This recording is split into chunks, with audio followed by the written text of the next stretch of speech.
Picture this. You're sitting in a divorce attorney's office watching your wife of 8 years sign papers that will supposedly free her from your financial burden. She's wearing a designer dress that costs more than most people's monthly rent, checking her phone every few minutes for texts from her new boyfriend. The irony? Every dollar she's spending, every luxury she's enjoying, every success her marketing company has achieved, it all traces back to you. The man she's calling a failure owns 60% of her business and has enough hidden wealth to buy her boyfriend's entire real estate empire twice over. Before we jump back in, tell us where you're tuning in from, and if this story touches you, make sure you're subscribed, because tomorrow I've saved something extra special for you. That was my reality 3 months ago. My name is David Chen, and what you're about to hear is the story of how my ex-wife, Victoria Sterling, divorced me for being poor, never knowing she was walking away from $50 million and the very source of her own success. The morning Victoria served me divorce papers, I was hunched over a broken laptop in my electronics repair shop, trying to resurrect a water-damaged motherboard. Chen's Electronics occupied a narrow storefront wedged between a Korean barbecue joint and a vintage clothing store in downtown Seattle. To anyone passing by, it looked exactly like what Victoria had grown to despise. The modest livelihood of a man who'd peaked in his 20s and never climbed higher. She walked in wearing her power suit, the charcoal gray Armani eyed quietly, funded through one of my shell companies 6 months earlier. Her heels clicked against the scuffed linoleum floor with the precision of a metronome, at each step announcing her superiority over the cluttered workspace surrounding us. Behind her lurked Ashley Kim, her best friend and constant enabler, clutching a designer purse like a shield against the perceived poverty contaminating the air. "David, we need to talk," Victoria announced, not bothering with pleasantries. She'd stopped saying good morning to me sometime around our 6th anniversary, right when her marketing firm started landing those mysteriously lucrative contracts that transformed her. From struggling entrepreneur to Seattle's rising business star. I looked up from the laptop, studying my wife's face.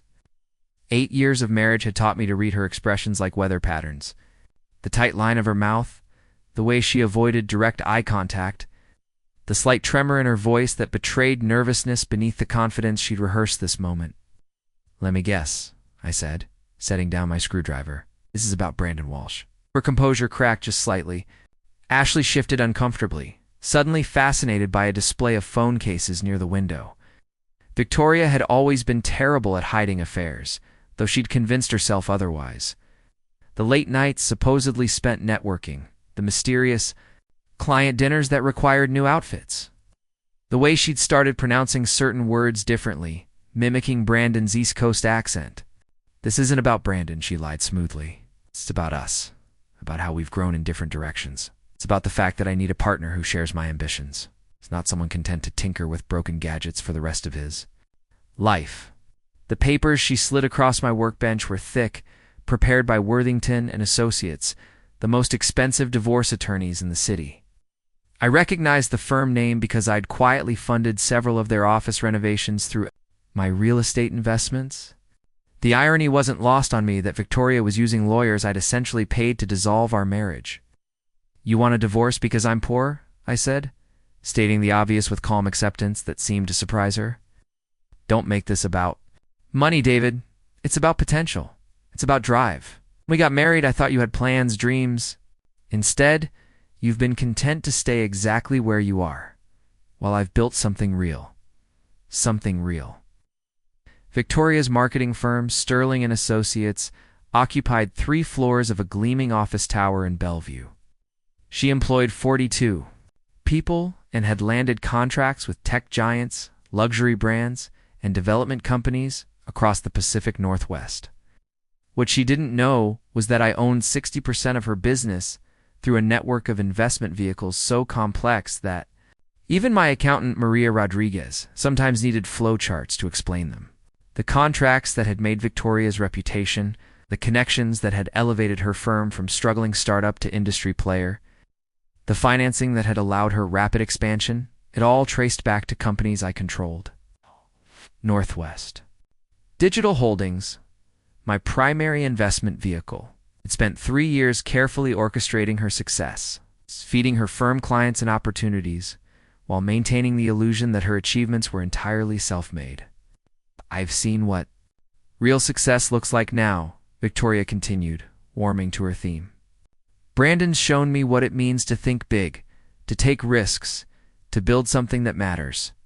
His development projects are transforming Seattle's skyline.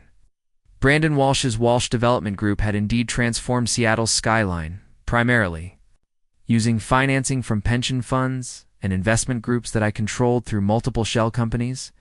His flagship project, the Aurora Heights luxury condominiums, had been funded by a consortium that traced back to my holdings.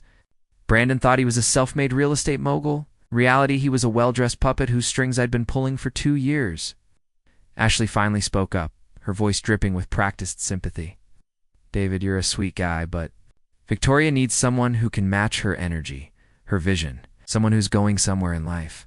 I almost smiled at that. If Ashley only knew where I'd already been, where I was going, and who was really funding the lifestyle she envied. Her own boutique PR firm had been struggling until Sterling and Associates started subcontracting work to her, another small kindness I'd arranged through my network. The settlement is generous, Victoria said, misinterpreting my silence as devastation. You'll keep the shop, obviously. The apartment is paid off, so you won't have housing costs. I'm only asking for half the savings account and my personal items. The savings account contained roughly $12,000. Our emergency fund that Victoria had never known was just pocket money compared to my real wealth. She was offering me half of my own financial scraps while walking away from tens of millions she never knew existed. There's someone else, I said. It wasn't a question. Victoria's cheeks flushed slightly. My personal life is my business now. David, we've been growing apart for years. This marriage has been over for a long time. That part was true. Victoria had been pulling away from me gradually, becoming distant and critical as her professional success grew, what she interpreted as incompatible life goals. I recognized as the natural consequence of believing your own carefully constructed narrative. I'd helped build her success so thoroughly that she'd genuinely forgotten she hadn't achieved it alone. Brandon makes her happy, Ashley added helpfully. He treats her like the successful woman she is, not like some charity case who needs protecting. Preparing and narrating this story took us a lot of time, so if you are enjoying it, subscribe to our channel. It means a lot to us. Now back to the story. The protecting comment stung because it contained a grain of truth. I had protected Victoria, shielding her from failure, arranging opportunities, smoothing obstacles from her path. But I'd done it invisibly, allowing her to believe in her own myth of self-made success. Now that myth was driving her away from the very source of her achievements. When do you need an answer? I asked. I'd like to finalize everything quickly, Victoria replied, relief evident in her voice. She'd expected more resistance, more emotional pleading. My attorney says we can have the papers processed within 30 days if we agree on terms. I nodded slowly, appearing to consider her offer while actually calculating much larger numbers in my head. 30 days would give me time to prepare, time to set certain plans in motion, time to arrange the kind of dramatic revelation that Victoria's new life deserved. I'll need to talk to Maria about the financial details, I said finally. She handles the books for the shop. Victoria's expression softened slightly at what she interpreted as reasonable cooperation. Of course, take your time to process everything. I know this is hard. Hard, Victoria thought. Divorce was hard. She had no idea what hard really looked like, what was coming for her and Brandon once I decided to stop playing the role of failure.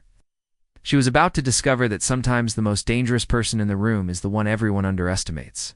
After they left, I sat in my empty shop listening to the hum of fluorescent lights and the distant sounds of Seattle traffic. My phone buzzed with a text from Maria. Saw V leaving the shop. Are we finally doing this? Maria Rodriguez had been my childhood friend, my accountant, and the only person who knew the true extent of my wealth. She'd been urging me for months to reveal everything to Victoria, to stop the charade, and claim credit for my success. But I'd wanted to see how far Victoria would go. Thoroughly, she would dismiss the man she'd married in favor of the illusion I'd helped create. Now I had my answer. Victoria Sterling was about to learn that some divorces cost much more than attorney fees and divided assets. She was about to discover that the poor husband she was discarding controlled not just her business, but her entire carefully constructed world. The game was about to begin, and for the first time in months, I found myself smiling.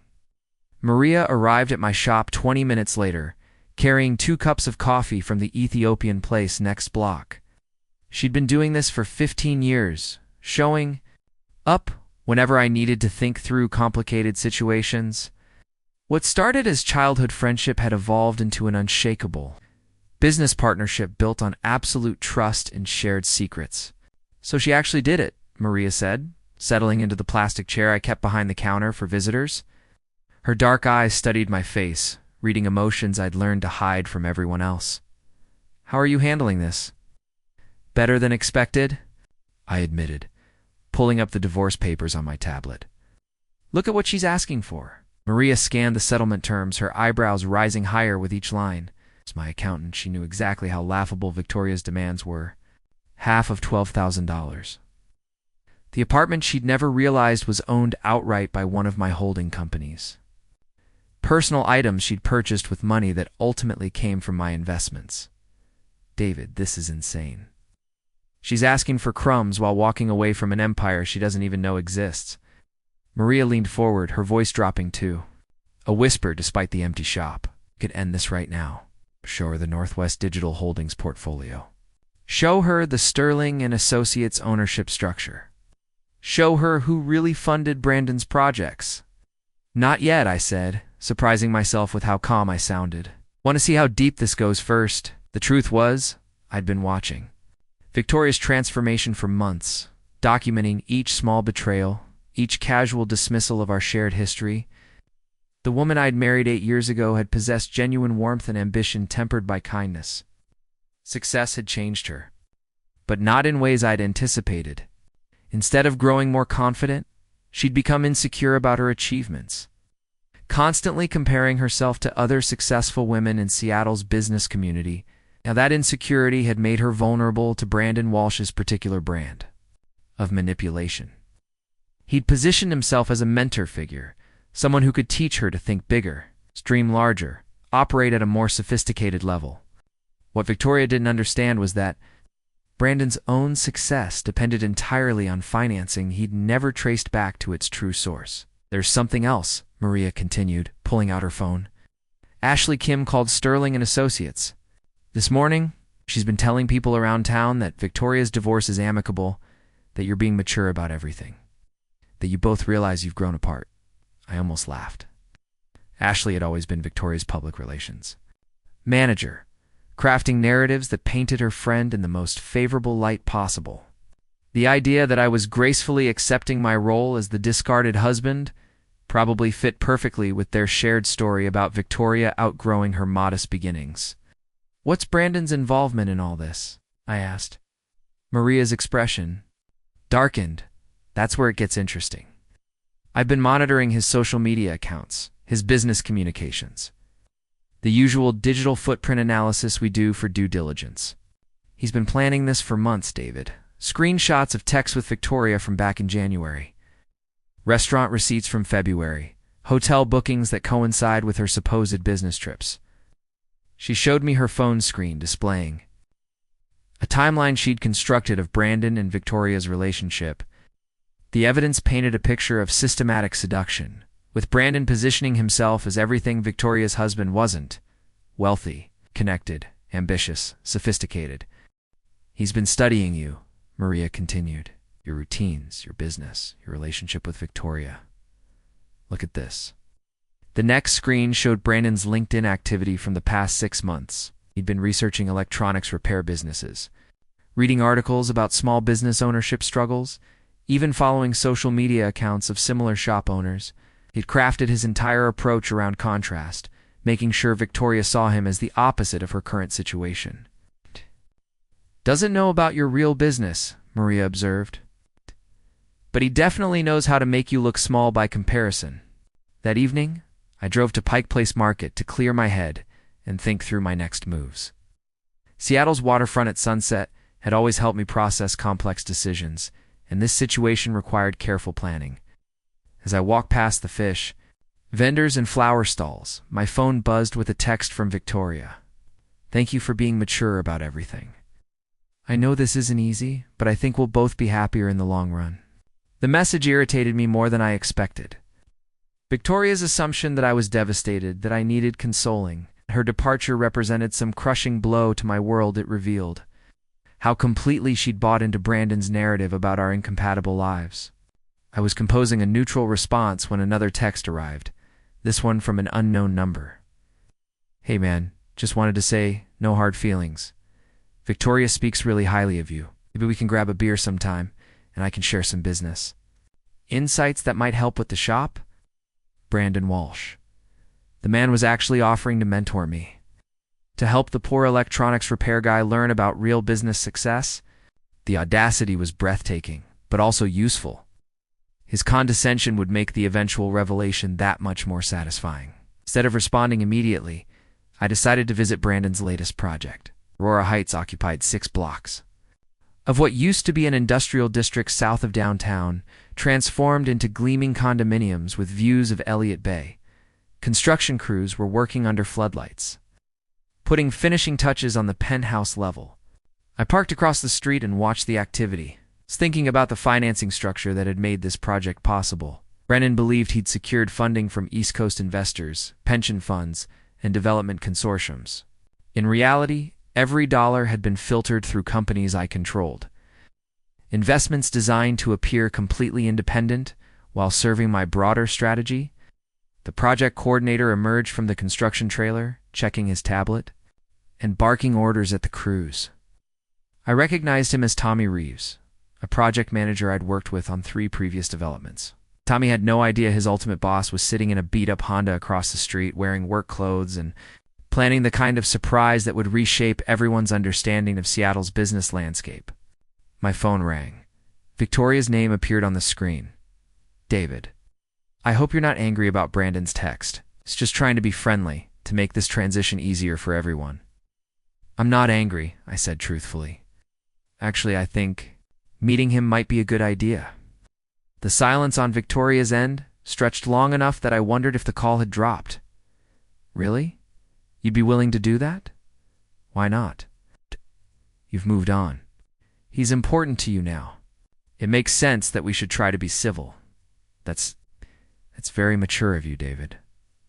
I wasn't sure how you'd react. Her relief was audible. In Victoria's mind, my cooperation validated her decision, proved that our divorce was the right choice for everyone involved. She couldn't know that I was already 3 moves ahead, that every concession I made was calculated to serve a larger purpose. Maybe the 3 of us could have dinner, Victoria suggested. Somewhere casual, no pressure, to clear the air, and show that we can all be adults about this. Sure, Brandon can pick the place. Sure, he knows the best restaurants in town. Another pause. Victoria was processing my willingness to let Brandon take the lead, interpreting it as further evidence of his superior sophistication and my corresponding inadequacy. I'll talk to him tonight and see what works with his schedule, she said. David, I really appreciate you being so understanding. This could have been ugly, but you're proving that we can handle this like mature adults. After she hung up, I sat in my car watching construction crews wrap up their work for the day. Brandon's penthouse office was visible through floor-to-ceiling windows, a testament to success built on foundations he'd never examined. Tomorrow, I would begin the delicate process of letting him hang himself, giving him enough rope to reveal the full extent of his arrogance and assumptions. The next morning brought an email from Sterling, an associate's office manager, forwarded automatically to my personal account as part of a notification system I'd established when Victoria first started her business. The message detailed upcoming projects, client meetings, and staffing decisions route, information that took on new significance in light of recent developments. Victoria had scheduled a presentation for Northwest Tech Solutions, one of her biggest clients, planning to propose a comprehensive rebranding campaign worth nearly $2 million. What she didn't know was that Northwest Tech Solutions was wholly owned by Northwest Digital Holdings. My primary investment vehicle, the presentation she was preparing would ultimately be delivered to companies I controlled seeking approval for expenditures I would authorize. I forwarded the email to Maria with a simple message. Let's make sure this presentation goes perfectly. Her response came back immediately. Already on it.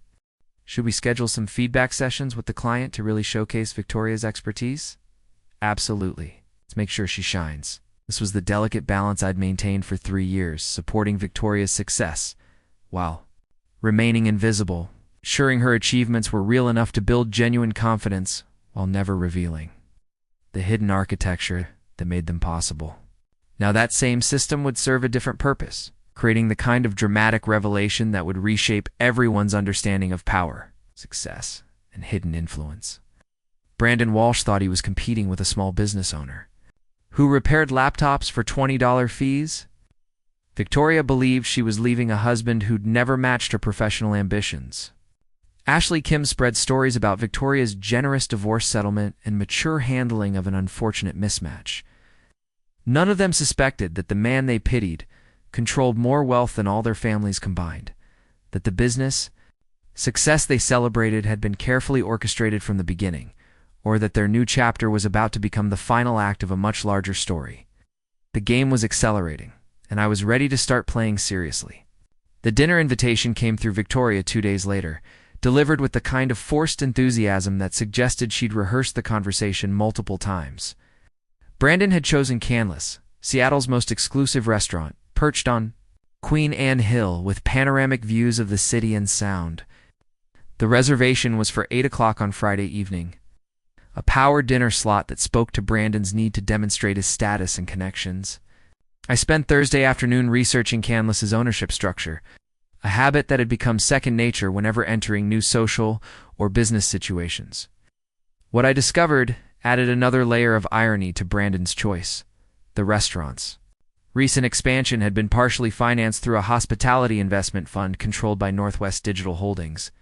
Brandon was taking me to dinner at an establishment I'd helped capitalize, using my own money to showcase his sophistication.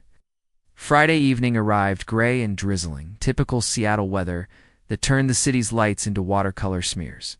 Against dark windows, I dressed carefully for the occasion, selecting clothes that reinforced my image as a struggling small business owner: khakis with a slight wrinkle, a button-down shirt that was clean but clearly not designer, shoes that were comfortable rather than stylish.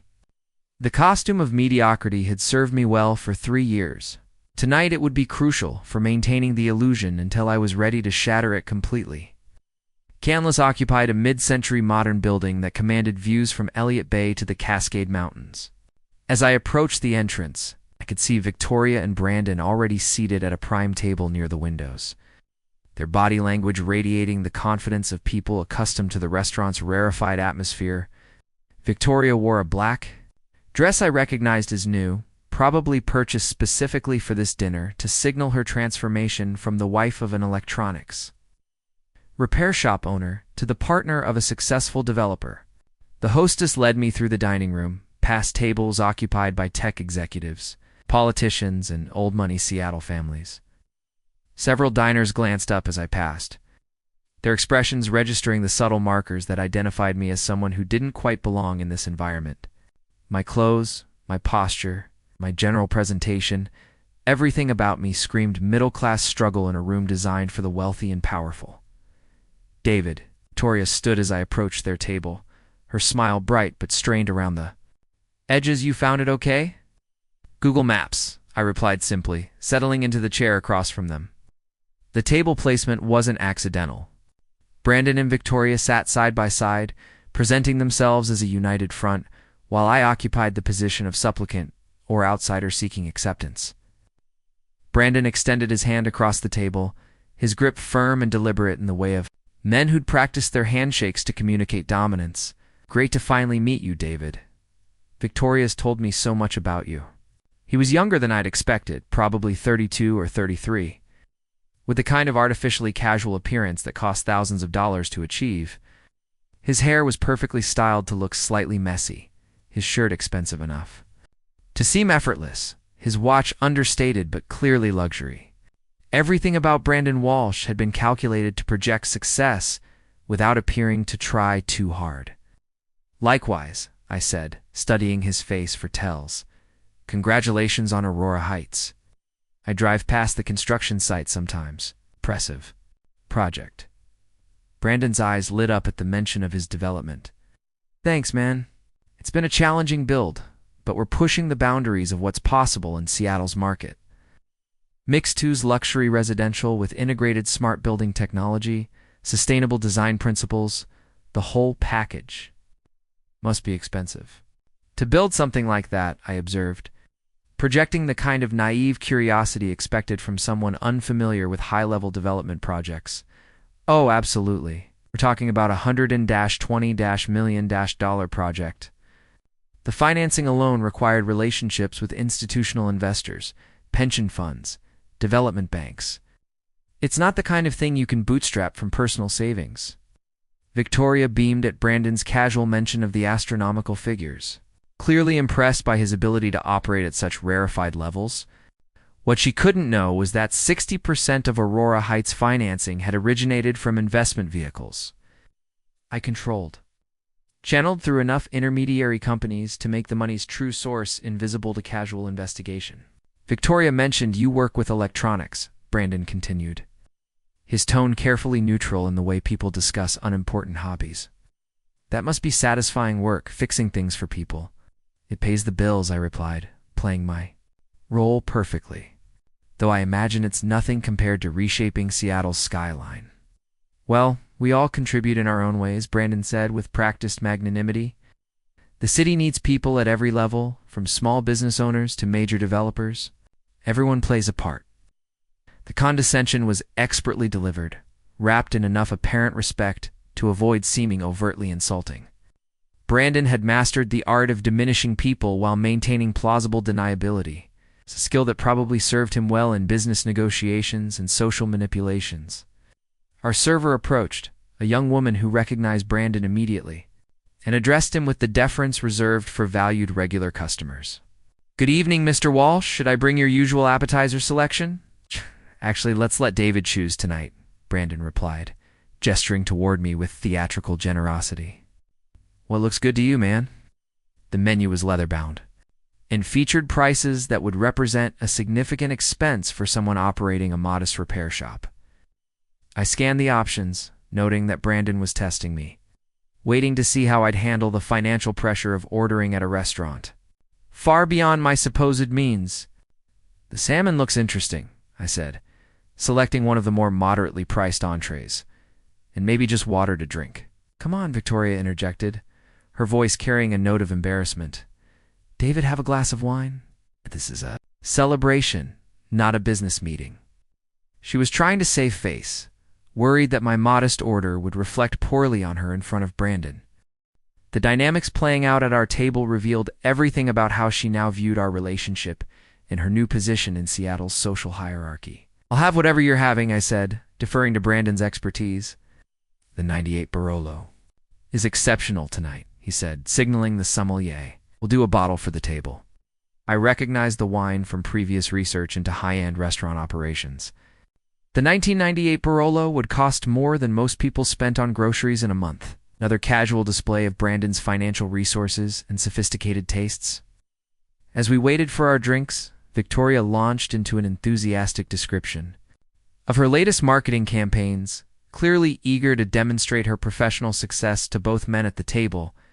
She described landing new clients, expanding her team, securing multi-million-dollar contracts with tech companies and luxury brands. Throughout the Pacific Northwest, the Morrison Hotels account alone is worth $3.2 million over 18 months, she explained, her eyes shining with pride. They want us to handle everything from digital marketing to experiential events across their entire West Coast portfolio. Brandon nodded approvingly, occasionally asking sophisticated questions that demonstrated his understanding of marketing strategy and business development. What neither of them knew was that Morrison Hotels was owned by a subsidiary of Northwest Digital Holdings, and their decision to hire Sterling and Associates been influenced by recommendations from investment partners who ultimately reported to me. That's incredible growth, Brandon said, reaching over to squeeze Victoria's hand. You've built something really special. Most marketing firms struggle to break past the $1 million annual revenue barrier. But you've created a genuine business empire. The praise was calculated to reinforce Victoria's perception of herself as a self-made success story, someone whose achievements validated her decision to leave behind the limitations of her previous life. Brandon understood intuitively that Victoria's professional identity had become central to her sense of self-worth, and he exploited that knowledge to position himself as the kind of partner who could appreciate and support her ambitions. "I've been lucky with timing," Victoria replied with false modesty. "Seattle's business community has been incredibly supportive. The right opportunities came along at exactly the right moments." "Luck has nothing to do with it," Brandon insisted. "Success like yours comes from vision, execution, and the courage to take calculated risks. You recognized opportunities that others missed and had the skills to capitalize on them." I listened to their exchange, marveling at how thoroughly Victoria had internalized the mythology of her own success. She genuinely believed that her achievements were the result of individual merit and fortunate timing, having forgotten or deliberately ignored the invisible support system that had made her rapid growth possible. The wine arrived, and Brandon performed the tasting ritual with practiced expertise, swirling and sniffing and nodding approval to the sommelier.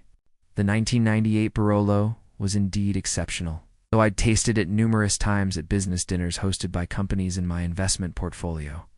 "So David," Brandon said as our appetizers were served, "Victoria mentioned you might be interested in some business advice. I'm always happy to help fellow entrepreneurs, especially friends of Victoria's." "I appreciate that," I replied, maintaining my role as the grateful recipient of his wisdom. "The repair business is pretty straightforward, but I'm curious about growth strategies, scaling operations, that kind of thing." Brandon's expression brightened. Here was an opportunity to demonstrate his expertise while simultaneously highlighting the vast gulf between his sophisticated business acumen and my modest aspirations. "The key is understanding your market position," he began, settling into what was clearly a familiar lecture. "Small businesses like yours face fundamental limitations in terms of growth potential, but there are ways to optimize within those constraints. You could consider franchising, maybe developing repair by-mail services, possibly partnering with larger electronics retailers for warranty work." His suggestions were reasonable but uninspired, the kind of advice available in any small business development guide. What made them particularly galling was his assumption that I needed them, that my current situation represented the ceiling of my business capabilities rather than a carefully maintained facade. "Have you ever thought about pivoting into something with higher growth potential?" Brandon continued. "I mean, electronics repair is fine for steady income, but it's never going to make you wealthy. Maybe you could leverage your technical skills into software development, or IT consulting, or even tech investing if you could scrape together some capital." Victoria shifted uncomfortably in her seat, clearly recognizing the implicit criticism of the life we'd built together. Brandon's suggestion that I scrape together some capital was particularly rich, considering that I controlled more investment capital than he'd encountered in his entire career. "Tech investing sounds interesting," I said, projecting earnest curiosity. "How does someone get started in that field?"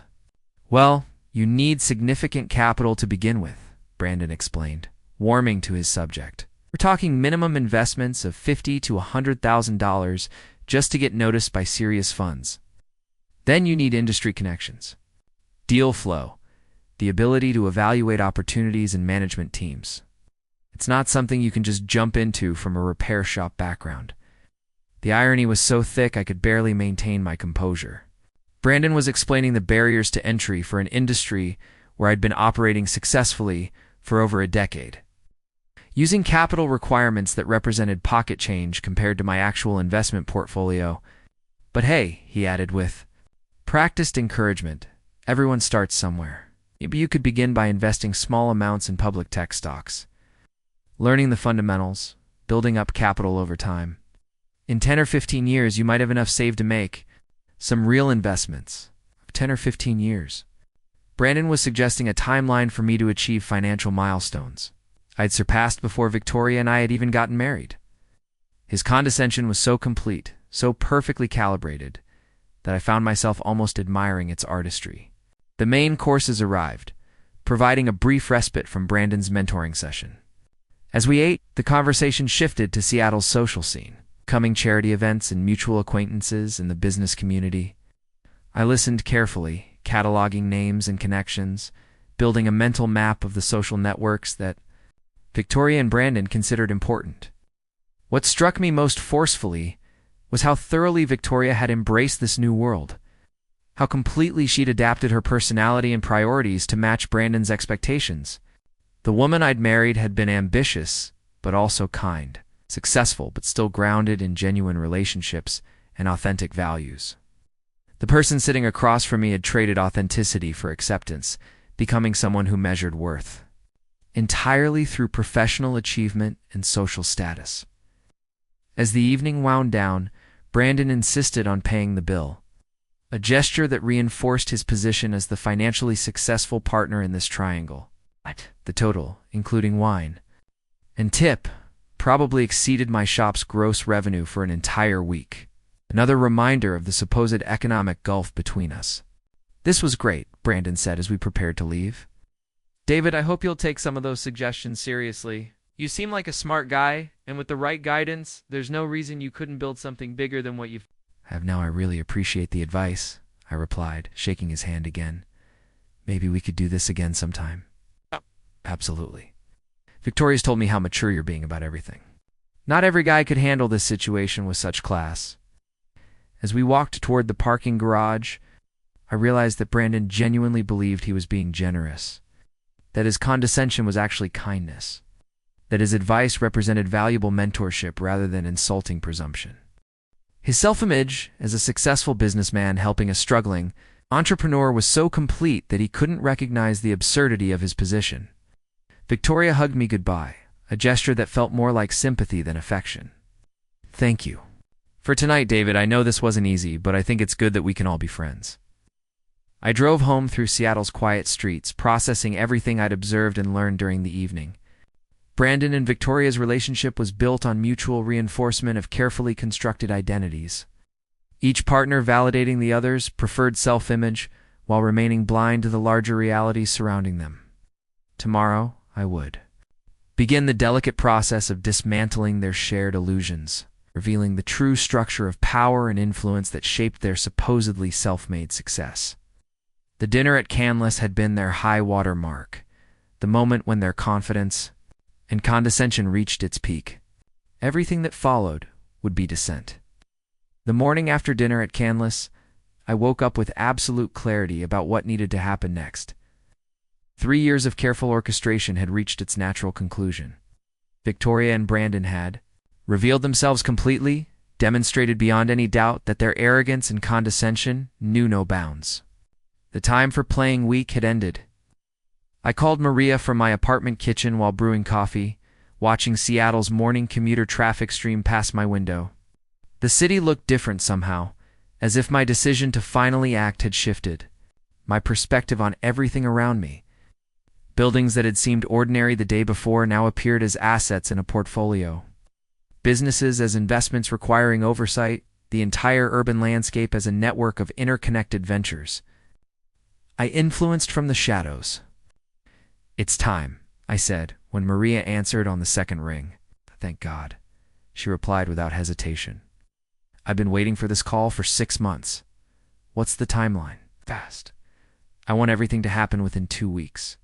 Can you start?" "Preparing the documentation packages. Already started them 3 months ago when you first told me about the affair. David, I've been running scenarios for this moment since Victoria filed the papers. I know exactly what needs to happen and when." Maria Rodriguez possessed the kind of financial mind that made forensic accountants jealous. Her ability to construct complex corporate structures, trace money flows through multiple shell companies, document ownership relationships across dozens of business entities had been crucial to maintaining my invisible empire. Now, those same skills would serve a different purpose, revealing the true architecture of power that Victoria and Brandon had never suspected existed. "What about Sterling and Associates?" I asked. "I want Victoria to understand exactly who's been funding her success." "The ownership documentation is ready. 60% stake through Northwest Digital Holdings. established through 3 separate investment rounds over 18 months. I have contracts, board resolutions, equity transfer agreements, everything authenticated and notarized. See that every major client, every significant contract, every piece of growth capital came from companies you control. In Brandon's projects, Aurora Heights was the easy one. $73 million in financing from pension funds and investment groups that trace back to your holdings. But I dug deeper, David. Walsh Development Group's entire portfolio depends on capital you've provided. The Morrison District renovation, the Westlake office complex, even that boutique hotel project he's been bragging about, all funded through your investment vehicles.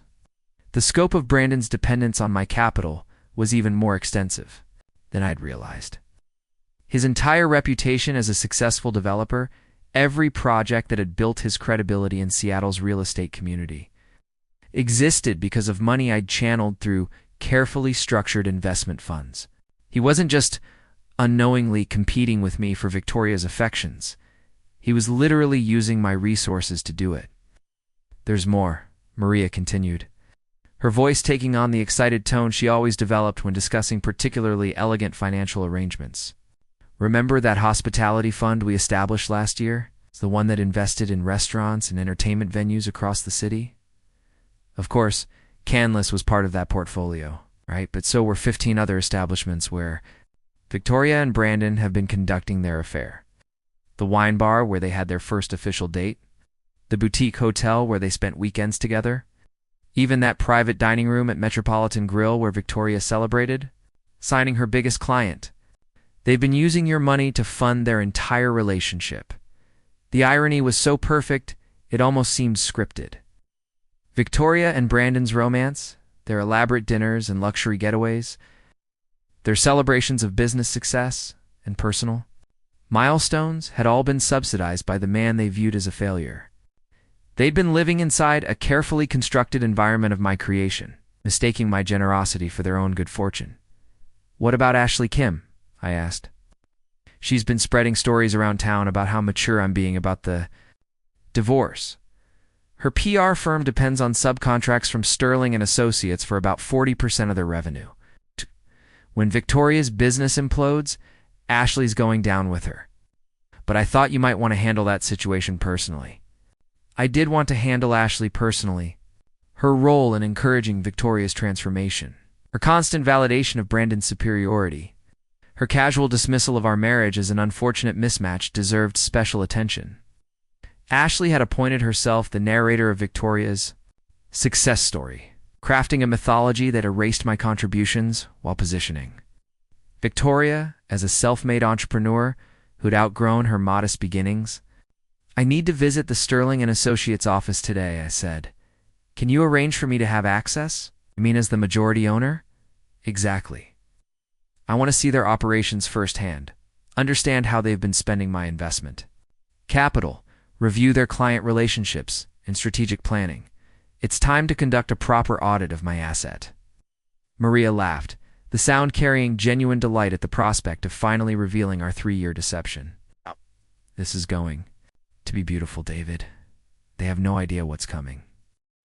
After hanging up, I spent the morning transforming my appearance from struggling shop owner to corporate executive. The process involved more than just changing clothes. It required adjusting my posture, my speech patterns, my entire physical presence to project the authority and confidence of someone who controlled $50 million in assets and influenced business decisions across Seattle's commercial landscape.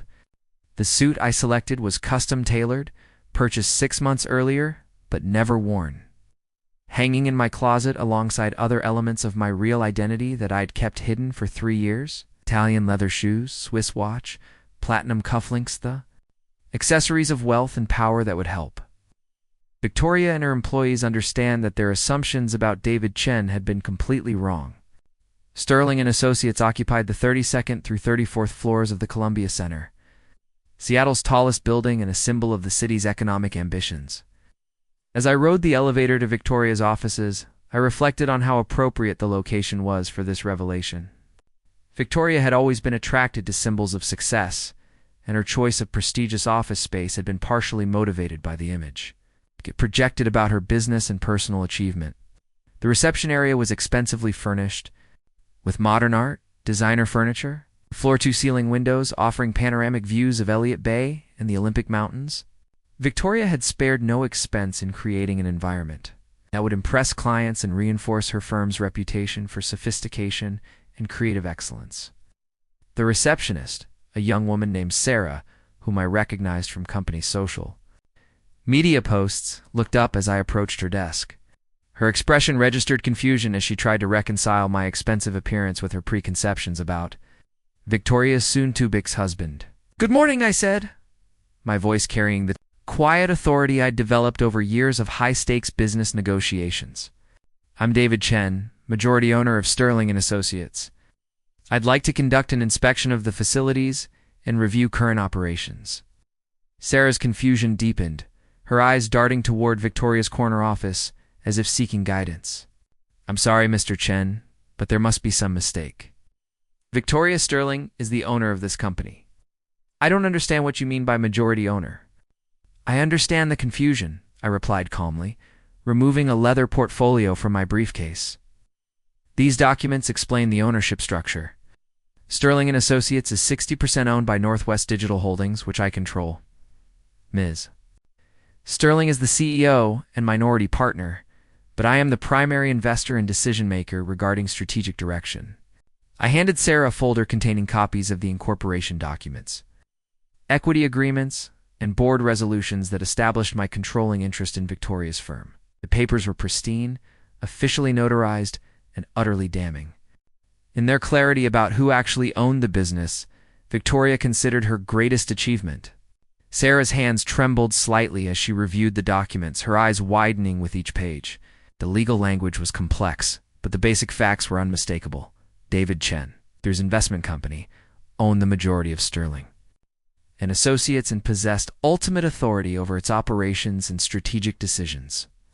Should I call Ms. Sterling?" Sarah asked, her voice barely above a whisper. "That won't be necessary," I said. "I'm conducting a routine inspection of my investment. Please provide me with current financial statements, client lists, project portfolios, and organizational charts. I also want to review personnel files and compensation structures." The transformation in Sarah's demeanor was immediate and total. Faced with legal documentation of my ownership position, she switched from protective gatekeeper to deferential employee, quickly gathering the materials I'd requested while casting nervous glances toward Victoria's office. As I waited in the conference room, I could hear whispered conversations throughout the office as news of my presence and identity spread among Victoria's staff. The employees I'd been inadvertently funding for 3 years were discovering that their ultimate boss was not the successful entrepreneur they'd believed, but the supposedly failed husband she was in the process of divorcing. The financial statements Sarah brought me told a story of rapid growth built on favorable contract terms, preferential client relationships, strategic partnerships that Victoria had always attributed to her business acumen and industry connections. Now, reviewing the documents with full knowledge of their hidden origins, I could see how thoroughly my invisible support had shaped every aspect of the company's development. The client list was particularly revealing. Northwest Tech Solutions, Morrison Hotels, Cascade Development Group, Pacific Innovation Fund. Every major account that had established Sterling & Associates' reputation was either owned by companies I controlled or influenced by investment partners who reported to me. Victoria's business success was not the result of her individual merit and fortunate timing. It was the product of systematic intervention designed to appear organic and self-generated. Personnel files revealed another layer of my influence. Several key employees had been recruited from companies in my investment portfolio, their hiring facilitated by recommendations from business partners who understood my interest in Sterling & Associates' success. Even Victoria's staff had been indirectly selected to ensure the firm's continued growth and profitability. The most damaging documents were the strategic planning materials. Internal memos and presentations that outlined Victoria's vision for expanding her business empire.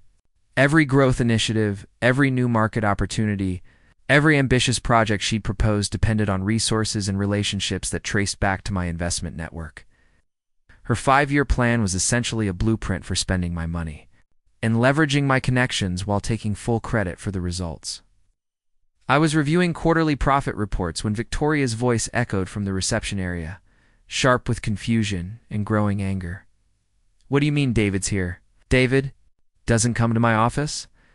He doesn't have any reason to be here." Sarah's response was too quiet to hear clearly, but I could imagine her attempting to explain the ownership documentation and my legal authority to inspect the premises. The conversation that followed involved increasingly agitated questions from Victoria, punctuated by long silences as Sarah presumably showed her the papers that proved everything she believed about her business was fundamentally wrong. Footsteps approached the conference room, quick and decisive, the clicking of expensive heels against polished floors. When Victoria burst through the door, her face was flushed with emotions I couldn't immediately identify: confusion, anger, disbelief, and perhaps the first stirrings of genuine fear. "What the hell is this, David?" she demanded, slamming the folder of ownership documents onto the conference table.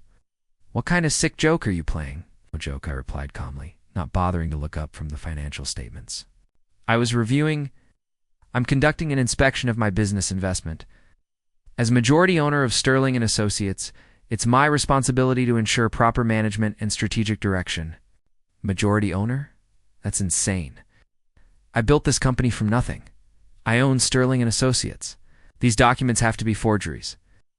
I finally looked up, meeting her eyes with the kind of steady gaze I'd perfected during years of high-stakes negotiations. "The documents are authentic, Victoria. They've been filed with the state, registered with appropriate regulatory agencies, and verified by independent auditors. Sterling & Associates has been 60% owned by Northwest Digital Holdings since your 2nd year of operations." "That's impossible. I would have known. I never signed anything that gave you control of my company." "You didn't sign anything giving me control," I agreed. "You signed agreements accepting investment capital from Northwest Digital Holdings in exchange for equity positions. The fact that I control Northwest Digital Holdings was not disclosed at the time, as is common. In private equity arrangements." Victoria stared at me as if I were speaking a foreign language, her mind struggling to process information that contradicted everything she believed about her professional achievements. The woman who had confidently explained her business success to Brandon just the night before was discovering that success had been an elaborate illusion maintained by the husband she was divorcing for his lack of ambition. "You're saying you've been secretly investing in my company for 3 years?" she asked, her voice hollow with dawning realization. "Not just investing," I corrected. "It's managing, directing, orchestrating. Every major client you've landed, every significant contract you've signed, every piece of growth capital you've received, all of it came from companies I control or influence. Your business success is not self-made, Victoria. It's the product of systematic support designed to appear organic." The color drained from her face as she absorbed the implications of what I was telling her. Her entire identity as a successful entrepreneur, the foundation of her confidence and social status, the justification for leaving me behind as she climbed to higher social strata, all of it was based on achievements that were not actually her own. "Why?" she whispered. "Why would you do something like this?" "Because I loved you," I said simply. "Because I wanted you to succeed and be happy. Because I believed that supporting your dreams from behind the scenes was better than demanding credit for my contributions. But you let me think I was doing it myself. You let me believe I was building something real." "You were building something real. Sterling & Associates is a legitimate business with genuine clients and valuable services. The fact that I facilitated its growth doesn't diminish the work you put in or the skills you developed. I just made sure your efforts had the support they needed to succeed." Victoria collapsed into the chair across from me, her carefully constructed confidence crumbling as she processed the scope of my deception and her own unknowing dependence. The woman who had spent the previous evening explaining her business empire to Brandon was realizing that empire was built on foundations she'd never examined or understood. "The Morrison Hotel's contract," she said slowly, "the one worth 3.2. million. That came from you? Morrison Hotels is owned by a subsidiary of Northwest Digital Holdings. Their decision to hire Sterling and Associates was made at my recommendation. Northwest Tech Solutions. Wholly owned by Northwest Digital Holdings. The Cascade Development Group rebranding project. Cascade Development receives its primary financing from investment funds I control. With each revelation, Victoria's expression grew more stricken, more devastated by the realization that her professional achievements were inextricably connected to the man she'd dismissed as a failure. Her business empire, her social status, her entire identity as a successful entrepreneur, all of it depended on the continued support of the husband she was divorcing. "Brandon," she said suddenly, her eyes widening with a new horror. "Brandon's projects, Aurora Heights. Did you?" $73 million in financing through my investment network, I confirmed. Walsh Development Group's entire portfolio depends on capital I've provided through various funds and partnerships. Brandon's success as a developer exists because I've been funding his projects while remaining invisible. Victoria buried her face in her hands, finally understanding the full scope of the trap she'd constructed around herself. By choosing Brandon over me, she wasn't escaping a failing marriage to embrace a more successful partnership. She was abandoning the source of both her success and his, walking away from the invisible foundation that supported everything she valued about her new life.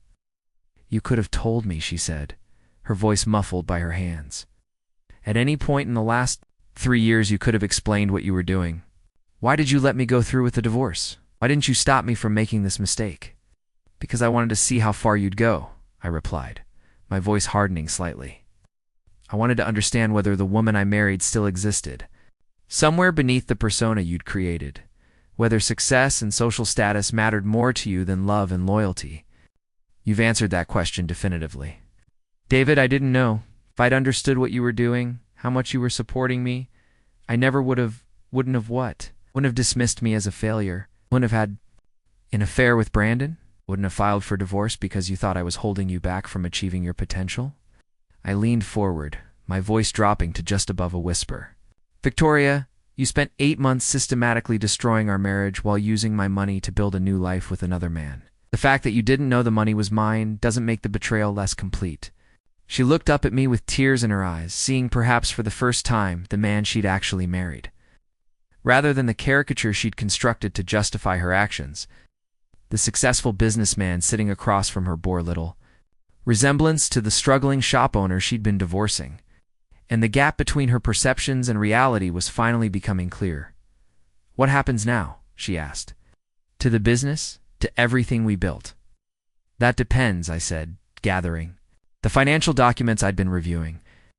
"You have some choices to make, and so do I. The divorce is proceeding as planned, so our personal relationship is ending regardless. But the business relationship is more complicated. I could maintain my investment and allow Sterling and Associates to continue operating as before with you, as CEO of a company I control, or I could withdraw my support and let you discover what your business looks like without the hidden advantages you've been enjoying. And Brandon's situation is even more precarious. His entire development portfolio depends on financing I've provided. Without that capital, Walsh Development Group would collapse within 6 months. His reputation, his projects, his financial stability, all of it could disappear if I decided to redirect my investments elsewhere." Victoria stared at me with growing horror as she realized the extent of the power I held over both her future and Brandon's. The successful partnership she'd believed she was joining was revealed as an elaborate house of cards that could be toppled with a single decision from the man she'd dismissed as irrelevant. "You're going to destroy us," she said, the words barely audible. "I'm going to make informed business decisions about my investments," I corrected. "Whether those decisions destroy you depends on how well you've prepared for the possibility that your success might not be as secure as you assumed." I stood to leave, having accomplished what I'd come for. Victoria now understood the true relationship between her achievements and my hidden support, the real source of the success she'd used to justify abandoning our marriage. More importantly, she was beginning to grasp the precarious position she'd placed herself in by choosing to divorce the man who controlled her professional destiny. "David, wait," she called as I reached the door. "We can fix this. We don't have to get divorced. I made a mistake, but it doesn't have to end everything between us." I turned back to face her, studying the desperation in her eyes. "Victoria, 3 years ago, you made a choice to accept my support without acknowledging its source. 8 months ago, you made another choice to begin an affair with a man who depends on my financing.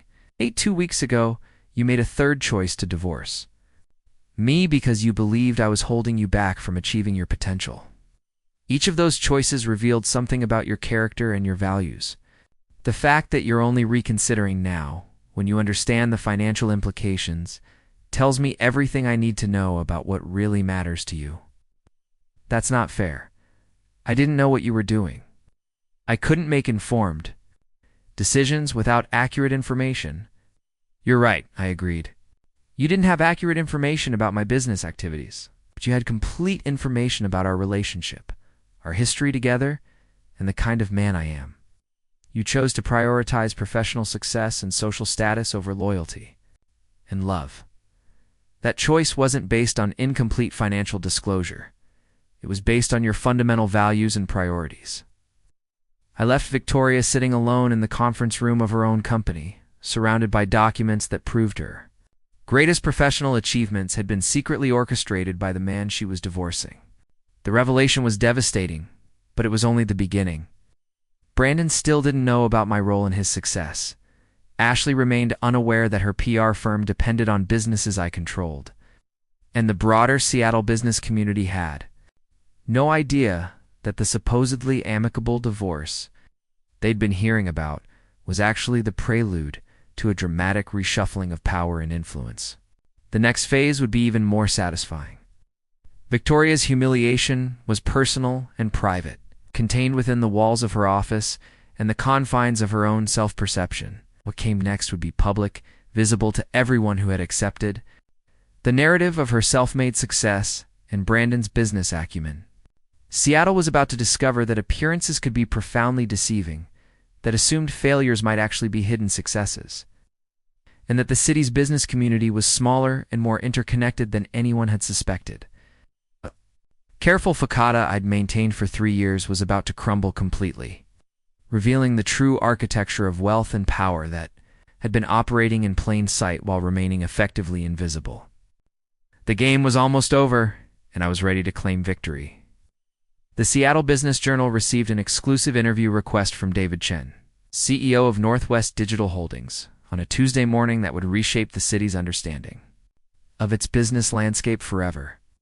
The reporter, Jennifer Walsh, had been covering Seattle's tech and development sectors for 8 years, without ever hearing of either David Chen or his investment company, which made his sudden emergence as a major player all the more intriguing.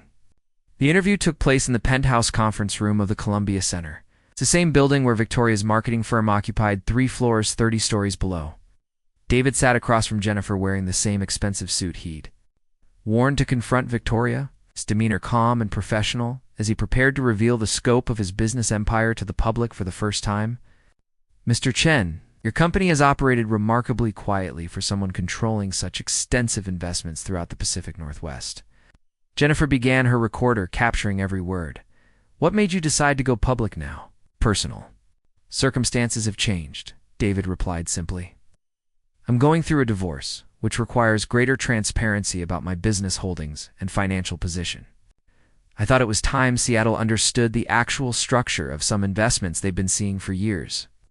What followed was a methodical revelation of business relationships that left Jennifer struggling to keep up with her notes. "Northwest Digital Holdings," David explained, held controlling or significant stakes in dozens of companies across multiple sectors. Tech startups, real estate development firms, hospitality businesses, marketing agencies, construction companies, the network of investments. Painted a picture of influence that touched virtually every major development project in Seattle over the past 3 years. "Sterling and Associates, for example," David continued, "is 60% owned by my company. Most people assume Victoria Sterling built that firm independently, but her success was supported by clients and contracts that originated from businesses in my investment portfolio. Jennifer's eyes widened as she recognized the implications.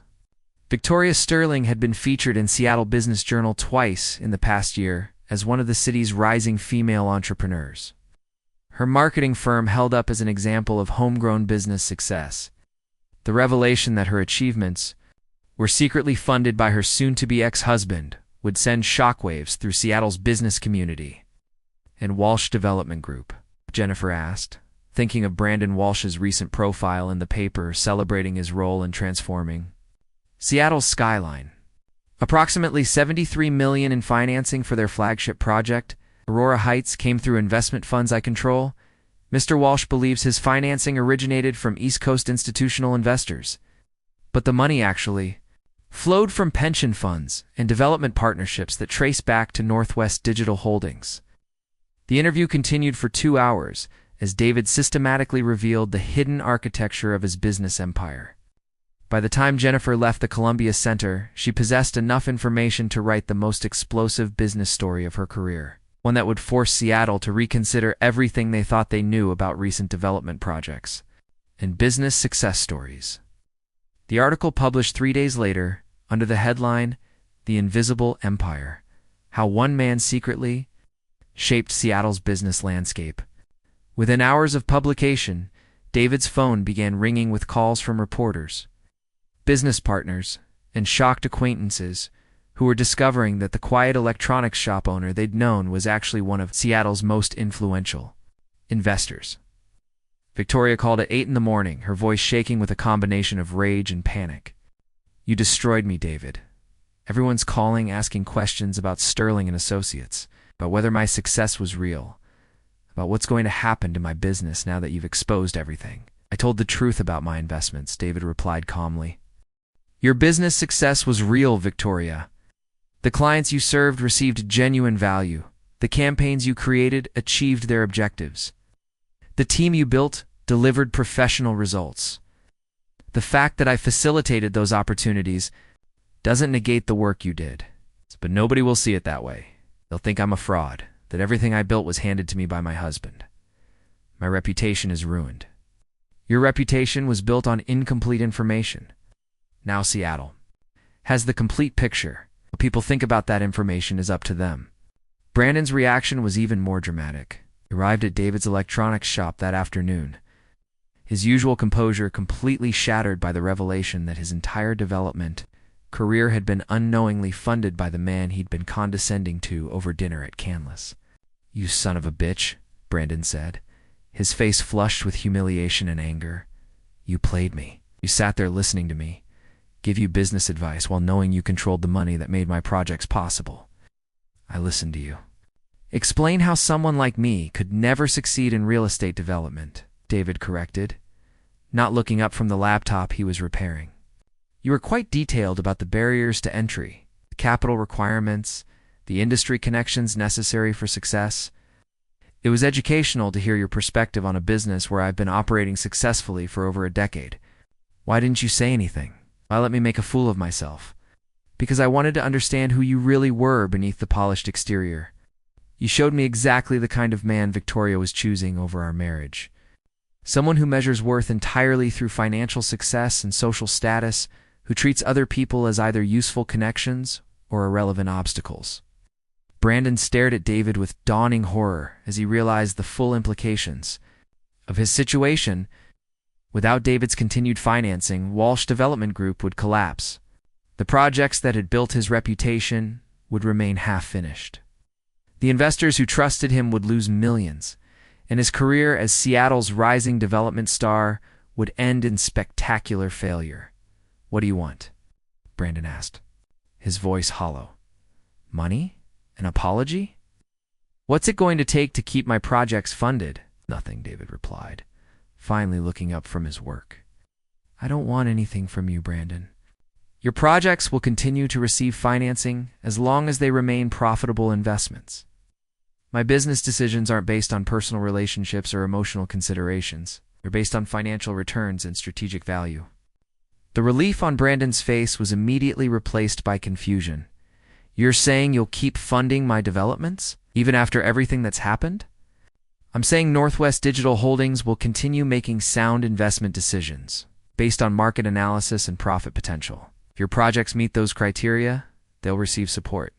If they don't, they won't. Your relationship with my ex-wife is irrelevant to those calculations.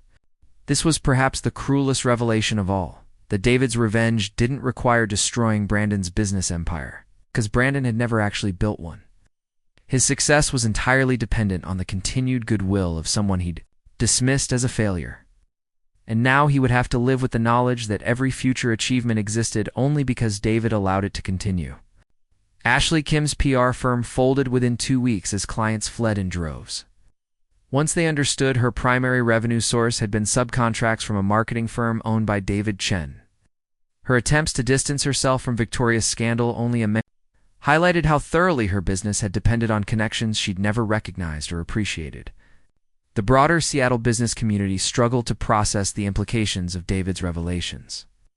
Tech executives, real estate developers, restaurant owners, and marketing professionals began examining their own success stories with new suspicion, wondering how many other invisible empires operated beneath the surface of the city's economy.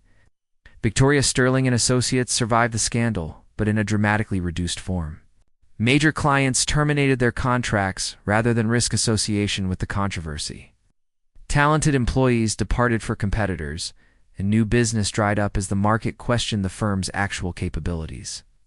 The thriving agency Victoria had built was reduced to a struggling consultancy handling small local accounts and fighting for survival in an industry that now viewed her achievements with skepticism.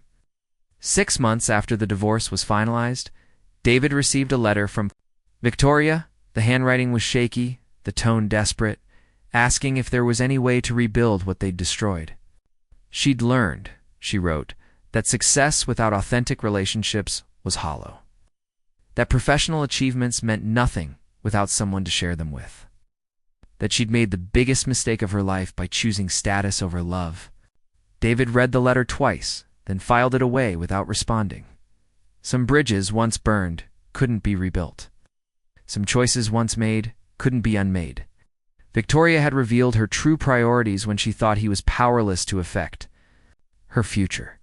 The fact that she'd changed her mind after learning about his wealth and influence only confirmed that her values remained fundamentally unchanged. Today, David operates his electronics repair shop by choice rather than necessity, finding satisfaction in fixing broken things for people who appreciate simple, honest work. His Isman empire continues to grow quietly, shaping Seattle's business landscape in ways most people will never recognize or understand. He's learned that real power lies not in demanding recognition for your achievements, but in being secure enough in your success that others' opinions become irrelevant. Sometimes the greatest victory isn't destroying your enemies, but simply allowing them to live with the knowledge of how completely they misjudged you. Victoria and Brandon now navigate Seattle's business community, knowing that their former success depended on the generosity of someone they dismissed as a failure. They understand that their future achievements, if any, exist only because David chooses not to exercise the power he's always possessed.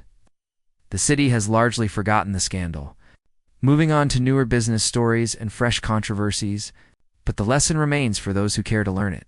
Never underestimate the quiet person in the corner, because they might be the one controlling everything you think you've built on your own. Up next, you've got 2 more standout stories. Right on your screen. If this one hit the mark, you won't want to pass these up. Just click and check them out.